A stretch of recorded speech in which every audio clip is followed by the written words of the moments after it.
সময় ফলতার বেতাজ বাদশা, যার নাম শুনলেই নাকি এলাকা কাঁপত। কিন্তু আজ সেই জাহাঙ্গীর খান ওরফে পুষ্পাকে দেখা গেল পুলিশের ঘেরাটোপে মাথা নিচু করে, হাত জড়ো করে হাঁটতে, এমনকি কান ধরে ক্ষমা চাইতেও দেখা গেল তাকে। কিন্তু প্রশ্ন হলো, হঠাৎ কেন এত চাপে পুষ্পা?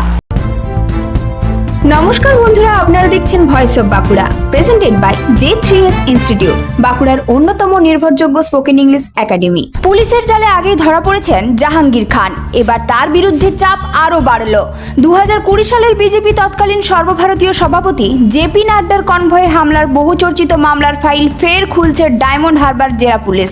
তদন্তকারীদের দাবি, সেই সময় মামলার তদন্তে একাধিক গুরুত্বপূর্ণ বিষয় ঠিকমতো খতিয়ে দেখা হয়নি, ফলে অভিযুক্তদের বিরুদ্ধে প্রয়োজনীয় আইন পদক্ষেপও নেওয়া হয়নি।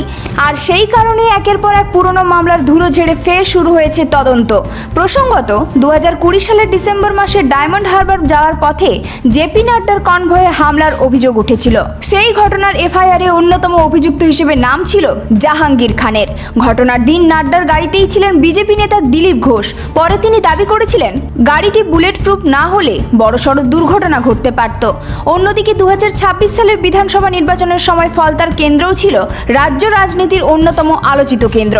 দ্বিতীয় দফার ভোটে ব্যাপক কারচুপির অভিযোগ ওঠে। পরিস্থিতি এমন জায়গায় পৌঁছায় যে নির্বাচন কমিশন ভোট বাতিল করে পুনর্নির্বাচনের নির্দেশ দেয়। কিন্তু সেই পুনর্নির্বাচনের আগে নাটকীয় সিদ্ধান্ত নেন তৃণমূল প্রার্থী জাহাঙ্গীর খান।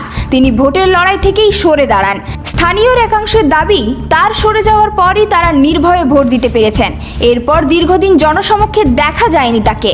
পুলিশের দাবি, সীমান্ত পেরিয়ে নেপাল পালানোর চেষ্টা করার সময় তাকে গ্রেপ্তার করা হয়। তবে এখানেই শেষ নয়। স্থানীয় বাসিন্দাদের অভিযোগ, রাজনৈতিক বিরোধীদের হুমকি দেওয়া থেকে শুরু করে ব্যবসায়ীদের কাছ থেকে তোলা আদায়, একাধিক বিতর্কিত কর্মকাণ্ডে বারবার উঠে এসেছে জাহাঙ্গীর খানের নাম। এমনকি রাজনৈতিক পালাবদলের আগে তার বিরুদ্ধে ক্ষোভ বাড়তে শুরু করেছিল বলে দাবি এলাকাবাসীর। আর রবিবার দেখা গেল এক অভাবনীয় দৃশ্য। যে মানুষটিকে একসময় এলাকার সবচেয়ে প্রভাবশালী নেতা বলে মনে করা হতো, সেই জাহাঙ্গীর খানকে পুলিশি পাহারার রাস্তা দিয়ে হাঁটতে দেখা যায়। মাথা নিচু, হাত জোড়, আর কখনো কখনো কান ধরে ক্ষমা চাইতেও দেখা যায় তাকে। 5 দিনের প্রথম দফার পুলিশি হেফাজত শেষ হওয়ার পর তাকে ডায়মন্ড হারবারে এসিজিএম আদালতে তোলা হয়। তদন্তে আরও তথ্য সংগ্রহের প্রয়োজন রয়েছে বলে আদালতের কাছে আবেদন জানায় পুলিশ। আর সেই আবেদন মঞ্জুর করে আদালত জাহাঙ্গীর খানকে আরও 6 দিনের পুলিশি হেফাজতে পাঠানোর নির্দেশ দিয়েছে। এখন প্রশ্ন, নতুন করে খোলা পুরনো মামলাগুলি কি আরও বড় কোনো তথ্য সামনে আনবে, নাকি রাজনৈতিক অঙ্গনে শুরু হতে চলেছে নতুন বিতর্ক? আপনার মতামত কি? কমেন্ট করে অবশ্যই জানান। এই ধরনের গুরুত্বপূর্ণ খবর সবার আগে পেতে আমাদের চ্যানেলটি সাবস্ক্রাইব করুন আর ভিডিওটি শেয়ার করতে ভুলবেন না। আপনার মতামত কমেন্টে জানান আর লাইক শেয়ার করে ভয়েস অফ বাঁকুড়ার পাশে থাকুন।